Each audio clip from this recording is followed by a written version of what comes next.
Bonjour à tous, aujourd'hui on rencontre un marchand de trucs belge, Benoît de Magicorum.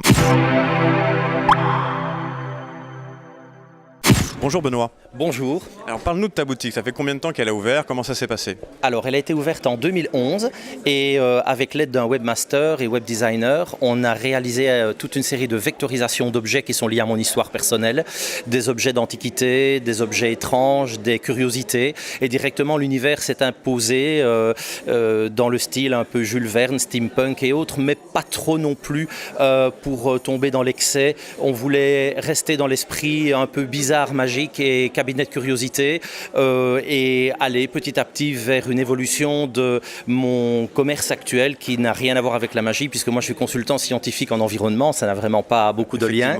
Je suis plutôt quelqu'un d'assez sérieux dans le domaine médical ou environnemental, et petit à petit, comme ma passion existe depuis 30 ans, elle est revenue face à moi avec cette personne, et c'est vrai qu'on est parti sur une idée folle d'ajouter cette activité de manière complémentaire à celle que j'exerçais.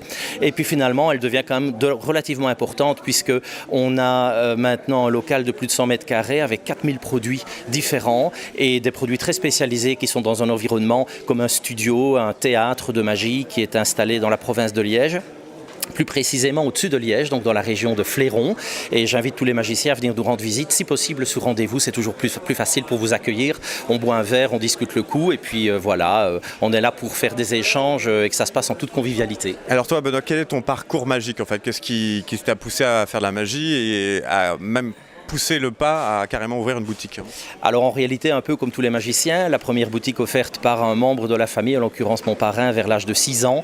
Et puis très vite, je suis rentré au club de magie des 52 à Liège. Et puis j'ai un petit peu déserté les clubs de magie, puisque je faisais des études supérieures qui m'ont permis d'être spécialisé dans des domaines scientifiques liés à problèmes de santé et d'environnement. Et puis je suis revenu en fait à cela presque 20 ans plus tard, mais la passion ne m'a pas quitté. J'ai été présent comme visiteur dans énormément de congrès un peu partout en Europe et aussi parfois à l'étranger.